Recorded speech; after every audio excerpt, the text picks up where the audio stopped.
Question है हमारे पास, एक विक्रेता ने 10 रुपए में 6 केले खरीदे और उन्हें 6 रुपए में 4 के हिसाब से बेच दिया। ठीक है, उसका लाभ या हानि प्रतिशत ज्ञात करना है हमको। यानी कि कोई दुकानदार है, उसने 10 रुपए में 6 केला खरीदा, 10 रुपए में 6 केला खरीदा और 6 रुपए में 4 के हिसाब से बेच दिया।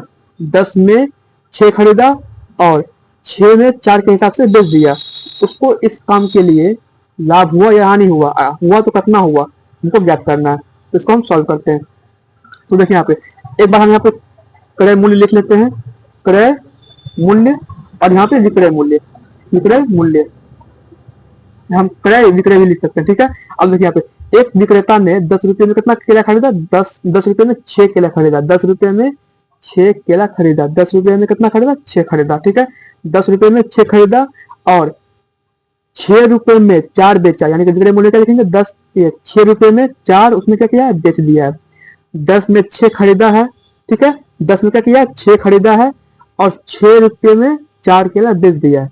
इसको हम सॉल्व करते हैं। अब ये तुम्हारे पास एक इक्वेशन बन गया, इसको हम सॉल्व करते हैं। तो 10 गुना 4 ऐसे, अब जब भी रेशियो में रहता है क्या होता है, कोना से कोना गुना हो जाता है, यानी कि ऐसे गुना हो जाएगा, इससे ये और इससे ये गुना हो जाता है। ठीक है, तो 10 गुना 4 40 हो गया। इसको हम ये जो रेशियो है यानी कि अनुपात, उसको हम बराबर भी लिख सकते हैं। 6 गुना 6 हो गया 36। ठीक है, यानी कि जो ये दुकानदार है 40 रुपए में केला खरीदा और 36 रुपए में बेच दिया। क्या हुआ है, 40, उसका क्रय मूल्य कितना आ गया, 40 रुपया।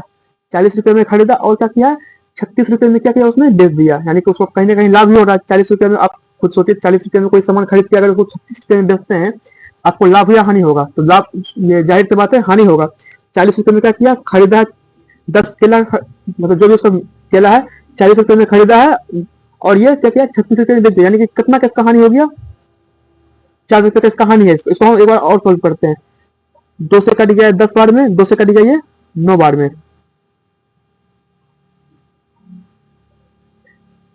ठीक है, कितना से कटेगा ये, सॉरी 4 से कट जाएगा। 4 से कट गया 10 बार में, 4 से कट गया 9 बार में। यानी कि 10 रुपए में खरीद के हमको उसको 9 रुपए में बेच दिए हैं। 10 रुपए में खरीद के 9 रुपए में बेच, यानी कि 1 रुपये का क्या हुआ है, इससे 1 रुपया हमको ये हुआ है, हानि हुआ है। 10 में कोई सामान खरीदे उसको 9 में बेच दिए, 1 का हमको हानि हुआ है। ठीक है, इसको हम और सॉल्व कर दिए, इसको हम क्या किए और सॉल्व कर दिए। ये 10 अनुपात 9 आ गया, तो 10 में खरीद के 9 में बेचेंगे, 1 रुपये का हानि होगा। अब 1 रुपया का हानि किस पे होगा, 10 पे होगा, तो यहाँ पे लिखेंगे 10। 1 रुपया का जो हानि हुआ है किस पे हुआ है, 10 रुपये पे हुआ है। 1 रुपये का हानि 10 लिखेंगे।